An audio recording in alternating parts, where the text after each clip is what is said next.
your ability to price and to sell is the highest leverage point that you have to maximizing your gross profit. Because if you can sell your jobs for 50% more, you don't even have to worry about your cost of labor and cost of material because you're going to be making 100% more profit. Welcome to Jobbers Masters of Home Service, a podcast for home service pros by home service pros. We're in Las Vegas, and today we're talking about the number one metric that drives profitability in your business. I'm your host, Adam Sylvester. Today's guests are Mike Gore-Hickman and Megan Schumann. Welcome to the studio, guys. Thanks. Yeah, Megan, why don't you introduce yourself, tell our audience who you are and what you do. My name is Megan Schumann, and I'm the owner of Tier Plumbing. We're in Reedsburg, Wisconsin. We do plumbing, drain cleaning, well systems, and septic systems. And we've been doing it for about 15 years. So I started as a CPA, and so that's the side that I bring into the business. Sweet. Well, glad you're here. Thank you. My name is Mike Gore-Hickman. I'm founder of paintergrowth.com and host of the Painter Growth podcast. We do business coaching and training for painting contractors of all sizes. Megan, what is the number one metric that drives profitability in business? Yeah, so the metric that I like to watch, and it's really just keeping it easy, is gross profit. Gross profit is what you're going to find. You take your revenue, you take out your cost of goods sold. And for me, I like to separate cost of materials sold and cost of labor sold. And then that ends up being your gross profit. And by watching that, you're going to be able to see if you're profitable or not. You know, there's lots of other things that go into profitability, you know, with overheads and at the end of the day. But if you can get profit after that cost of materials sold and cost of labor sold, you've got profit to work with. So gross profit is revenue minus labor and materials. Yep. Mike, you agree? I agree. You take your total amount that you sold, the total money that you're collecting, you minus how much your materials cost, so how much your paint cost, and how much your labor cost. So in painting specifically, paint should be around 10 to 15%. Labor should be between 30 and 40%. The goal is a 50% gross profit in the painting industry. If you are on the tools and you're an active technician in your business or a painter, you need to consider your rate at fair market value. Because if you don't consider your rate and you're trying to get this 50% gross profit, once you replace yourself and hire a painter, well, now your gross profit's going to be like 20 or 30%, which is not a sustainable or scalable model. A lot of our listeners right now just got punched in the nose. Really, because they were like, assuming they know their number and they're like 35, 40% gross profit, they're thinking like, oh my gosh, like that's 50% is so high. And I 100% agree with you about 50%. So what do our listeners need to do if their gross profit, they wake up this morning, they're like, I'm not making very much money. Different industries too are going to have different values. So, I mean, that's for painting. One thing that you can do is you can ask your CPA. They're going to have metrics. They're going to know what you should be for certain industries. They can give you those amounts. But yeah, if you're not hitting that, I like to start with breaking down, let's look at our cost of goods, so our materials, and let's look at our cost of labor. And so I split those out separately, and that can help drill down what's the problem over time. So if my materials are too high, if my cost of materials sold are 60%, okay, am I not buying correctly? Am I not adding price increases that I should have had on these materials? Did I buy for a huge project and I didn't return things that I should have returned? You know, that can all affect that material side. Yeah, totally. Waste is a huge one for materials because you order just too much. Everybody's like, I just add 15%. 15%? Yeah. That's $80 times 2,000 jobs. That's a lot of money. So I had a painter, I was checking on site and she's like, oh, I need another gallon of whatever paint we're using. And I'm like, okay, well, what do you have left? She's like, all I got to do is finish this one column. I'm like, okay, well, you need a whole gallon for that? She's like, no, but it'd be like, just got to get a little more paint to get it done. And I go look around and she's got like 3 cans that were just finished. And I go look and there's paint on the bottom of them. There's a little bit in each one. Yeah, so I had her brush them all out together and boom, what do you know? She had enough paint to finish it. And, you know, she saved $40 not having to buy another gallon. But it's things like that and having the right incentivization structure to get your techs to actually care about materials. Otherwise, like, why would they care? Yeah. It's not their money. Yeah. I mean, in my world, if we're hanging gutters and you're supposed to put a hanger every 18 to 24 inches, and your people are putting them every 12 inches and a hanger's $1 a piece and there's 300 hangers on a house, that's a lot of Yeah. money. And so our listeners need to realize that don't just brush off materials costs. Oh, that's just part of doing business, materials costs. No. I guarantee you that you're losing money in your materials costs. You just need to like find those wastes and then eliminate them. Yeah. And I think to kind of go into the plumbing industry, one of the things, if you're not bidding a project correctly, so if you need 4-inch copper for a job, and you can only buy that in a 10-foot stick. Well, your job only needs 2 feet. What are you going to do with the rest of that 8 feet? That has to go to the job. You have to put that into the cost. You need to charge the client for that 10 feet. Yeah. Correct. There's some scenarios where you might not, but overall, typically you're going to want to include that. Otherwise, you've got way higher cost of goods sold than what you actually were able to bill for. Can we back up for a second? Because I think that we're assuming that a lot of contractors are actually costing their jobs. When I bet over, I don't know, I would probably say 70% of contractors do not actively cost every single job. And to get started is pretty easy. I mean, depending on your industry, just go on Google and see where your percentages should be for materials and labor, and then start tracking it job by job on a spreadsheet. And it doesn't have to be complicated. I can give you a template if you need, line by line, one job. What was the cost of the job? How much labor? What was the percent? What was the material? What was the percent? How much was the leftover? What was the percent?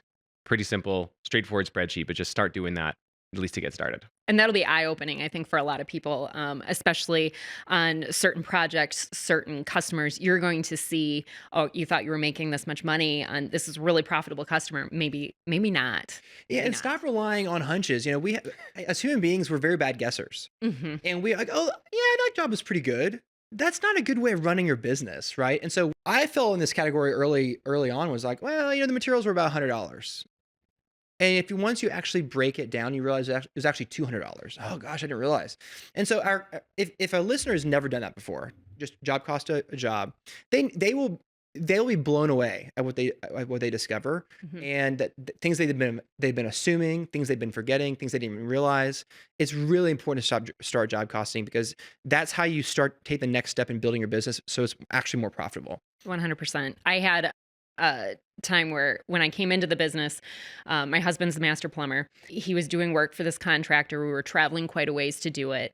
I said, you're not making money on this job. He didn't believe me, put it in the spreadsheet, showed him. We would have made more money just staying home, not doing the work, than we were going and doing this project. And so once I put it in black and white, we were able to decide, are we either going to increase our billings with this customer, or is it time to fire that customer and move on? Maybe it's just not profitable. Numbers do not care about your feelings. No. Right. No. Right. Let's say you bid a job at $10,000 and the hot water heater, which is a very big expense for you guys, is a big chunk of that. But you might install it one day. And so the $7,000 that you made is great money, but your cost of goods sold on that material is 30%, which is generally very high. And so how do you reconcile that? In the plumbing industry, I have buddies who are plumbers, and that's very common for them. Like, yeah, we made a huge spread, but our expenses were still really high as a percentage. But is that okay? Yeah, I mean, it can be.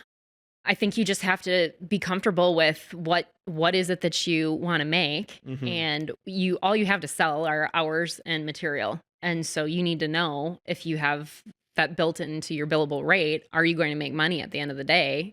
Are you comfortable with the amount that you're making? It can be okay. Our cost of goods can, depending on what we're doing, if it's primarily service or if we do a lot of new construction as well, we can be 50 to 60%. It just depends on what we're doing. We can be 30%. Plumbing is gross profit 50% target for you too? Not so. My service is going to be a little bit different, but I'm looking in that. I still want to hit around 50%. Okay, gotcha. Okay, so let's talk about labor for a second. Mike, I know in painting, labor is, well, I think labor is for everybody is the biggest cost, but for painting, I think it's even more so, because is that true? Like, is labor by far the biggest expense? For sure. Yeah, labor. If you have in-house, W-2 employees, your labor should kind of be between 32 and 37% of the total job.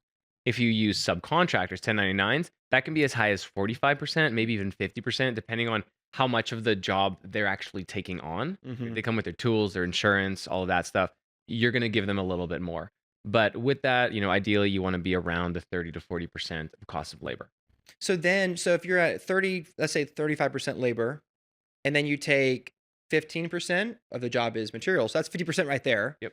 And so then we have overhead. Obviously, that's a different conversation. But because labor, you can't just say, oh, labor. I mean, that is like the thing about business. Like that's everything about business is the people that work with you. And so let's get into maybe some leadership things. How can we pull that lever of profitability so in our workforce to make more money without just saying just go faster? Before we get into that, I want to just identify the 3 levers that you have to drive that. Number 1 is labor, right? There's ways that we can talk about strategies to be more efficient with labor.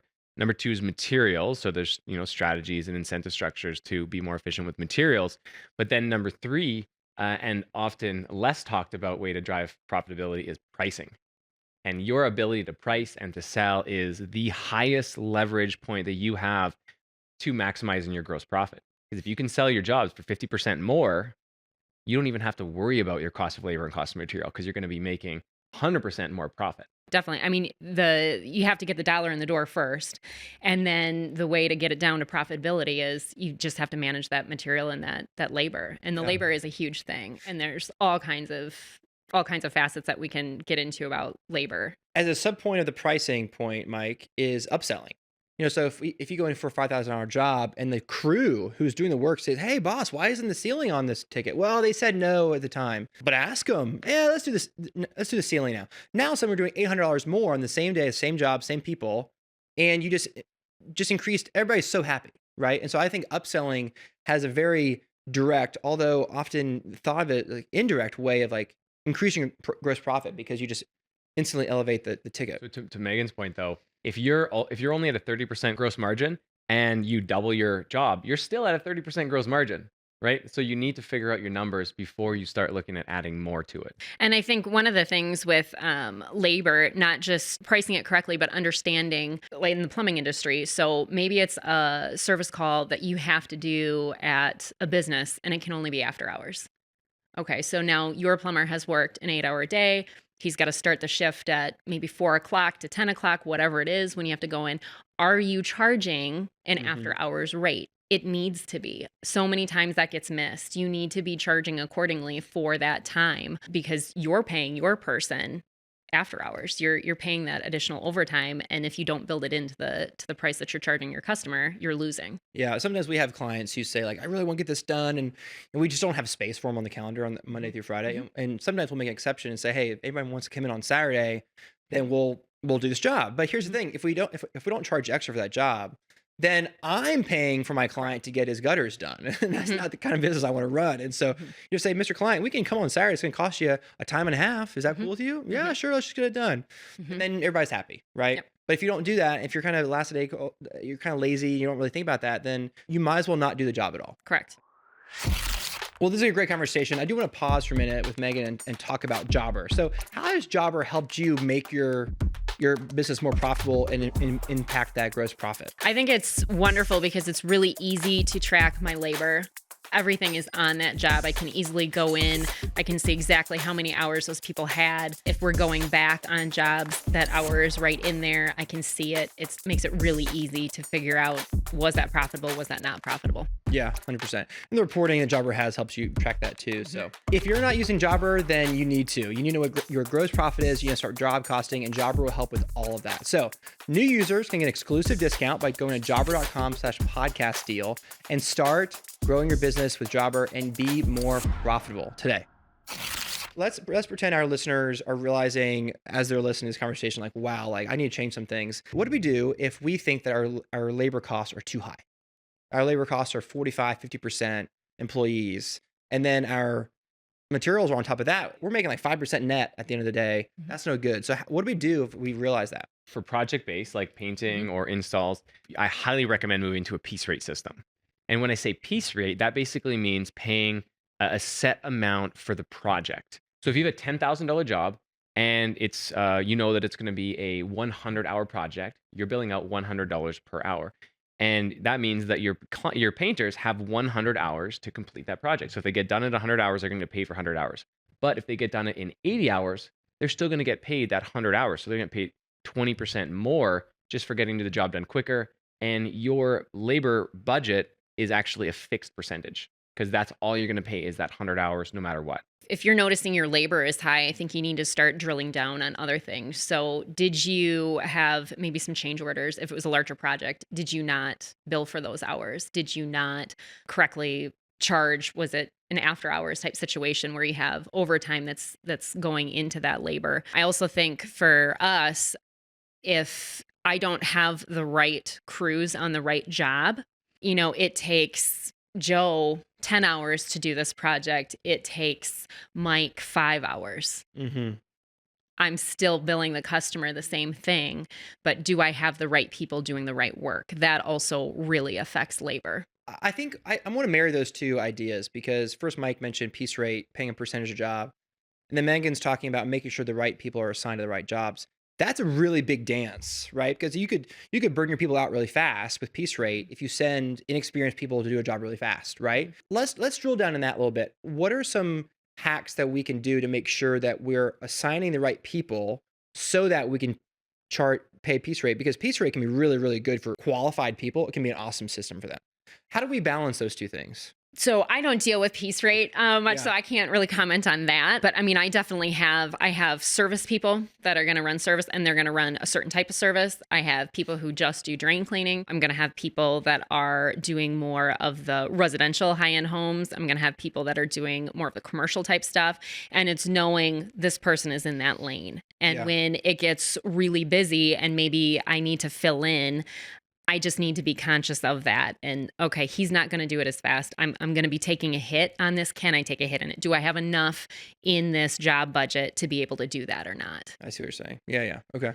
Yeah, I think it's twofold. Number one is talk to your people and ask them what they like to do. Mhm. And then number two is review your numbers, review your job costing after the projects are done, keeping in mind which painters or which techs were on each project at that time. I had a crew of painters who was really, really good at trim jobs. So they would go and they would paint an entire trim of a home in a day.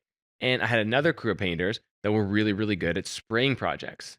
And you did not switch them because the trim painters could not spray. It would take them like weeks to spray a home. And you could not make the sprayers paint a trim job. Right? You just wouldn't switch it. But they were each really happy in their respective lanes. And what we would say is they would crush budgets. And they were making like 40, 50 bucks an hour just painting because they could paint really quickly within the budgets. And I think making sure asking your employees, it's that simple. What do you like doing? And keeping them in the lane that they like.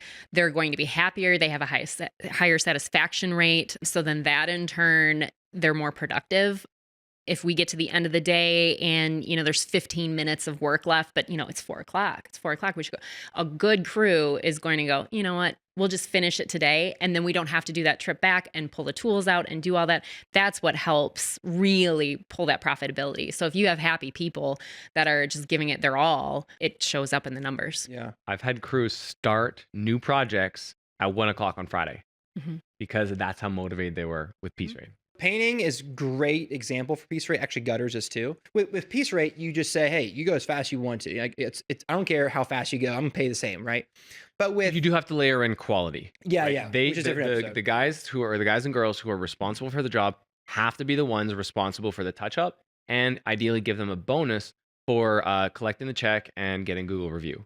If you can do those, a lot of people don't like piece rate because you get bad quality, but if the painters are the ones doing the walkthrough, having to face that homeowner, look them in the eyes, this is my work, they're going to be a lot more likely to do a good job. So talking about gross profit and efficiency of labor, Megan, how do you in plumbing, which has service technicians and it's very different, how do you incentivize fastness? Yeah. Like efficiency and speed. Yeah. Right. Yeah. How do you do that? Yeah. So we have a bonus program. One of the factors that we're looking at, we do use our gross profit percentage as a driver for what our bonus pool is going to be. And that's one of the things that we're going through. That seems to incentivize pretty well. And then honestly, I mean, I just have really, really good people. I'm lucky to have that, but I'm constantly checking in with them. So knowing, are they satisfied? Is there something wrong? I'm not waiting for an annual review to know, is there a problem or not? Are you transparent with what the gross profit raw number is? So they know that we made $50,000 this week and we're going to get an X percentage of that number. So you're very transparent with them about that. Yep. Okay. It's a formula that includes gross profit. It factors in the rest of my operating expenses. So I take an average of gross profit and an average of my operating expenses, and then that helps build a pool because I want them to recognize that their labor hours do affect profitability, but then also my people in the office and how well the guys are communicating to people in the office, how well they're doing that work also affects my net number. Interesting. So, but you're not paying them a percentage on net. No. Because that would be Well, too far down the bottom. You're finding a middle road number, it sounds like. Yeah. I take an Interesting. average of gross profit and then I take an average of my net, and that helps build our bonus pool. And then our bonuses are paid out of that. Okay. Yeah. Interesting. You guys ever heard of Bonus Up? We use Bonus Up with Mike at our company. It's basically an app that integrates with Jobber. You set your productivity rate. So if they hit a certain productivity rate, then they get the difference between a percentage you've already programmed in. With hourly workers, it works really well because it incentivizes them to work faster to hit those productivity hours, and then they get a bonus if they do work faster. Yep. And so our listeners can take a look at that. Talking about gross profit and the numbers that tweak that, the leverage is the labor and materials. What else? And pricing. In pricing, exactly. And upsells, right? There's other things. Yeah. So what else can our listeners do to make sure that their gross profit's healthy? Because if their gross profit's unhealthy, then their business is unhealthy. There's labor, there's materials, and then there's pricing.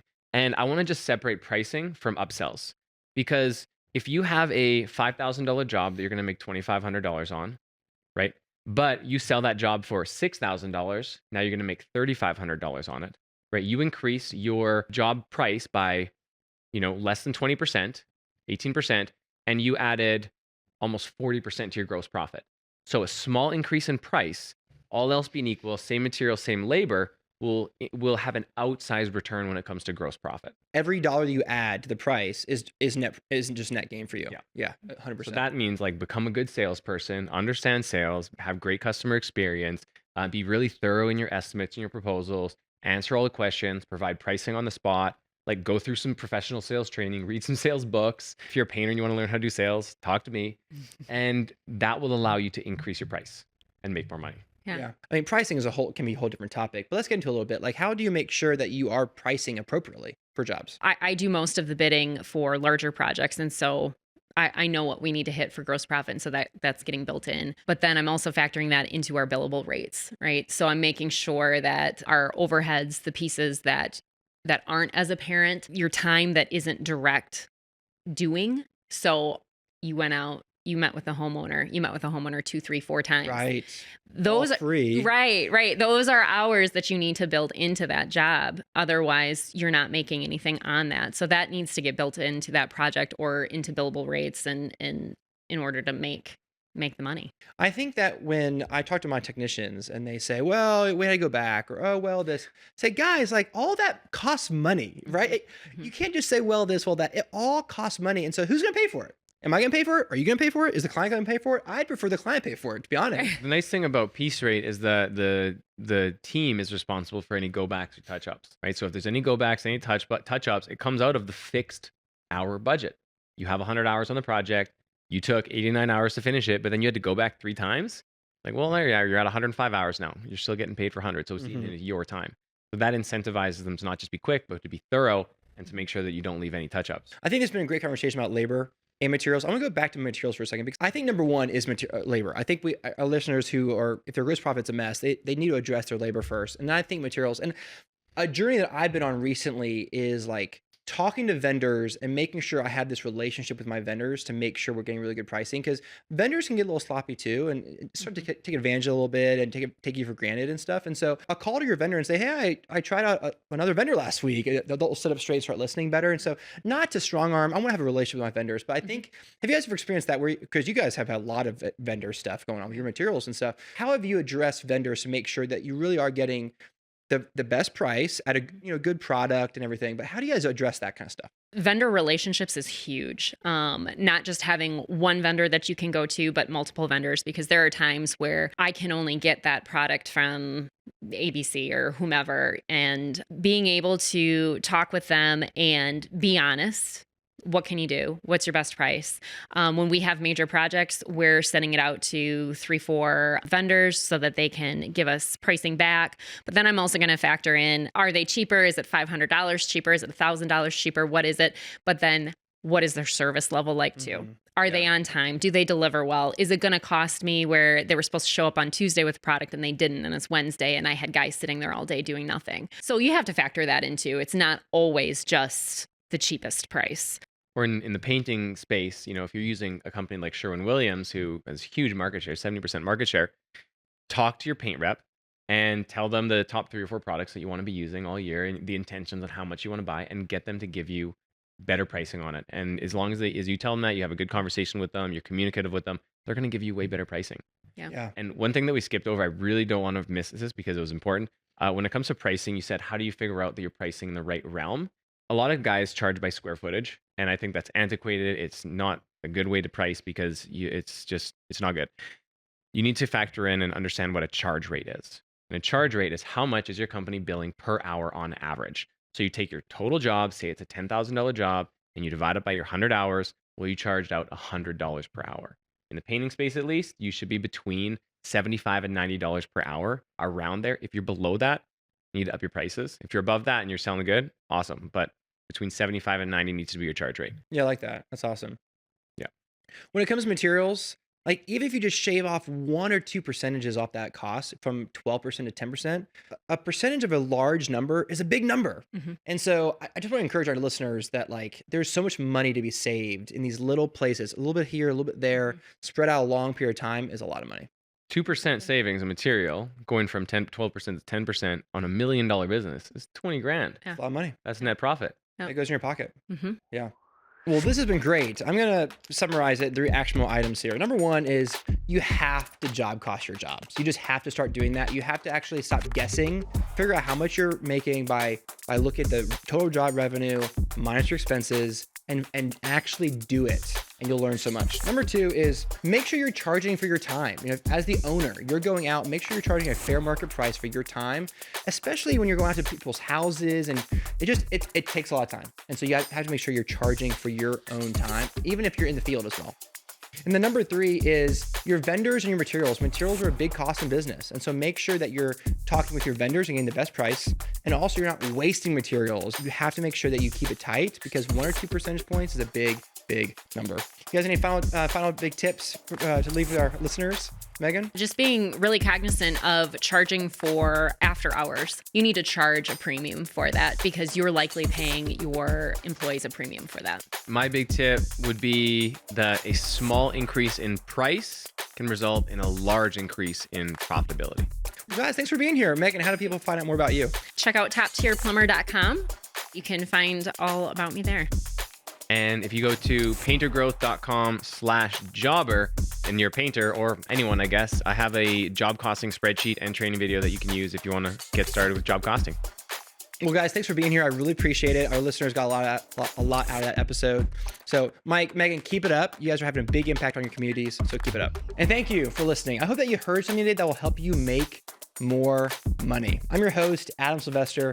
You can find me at adamsylvester.com. Your team and your clients deserve your very best, so go give it to them.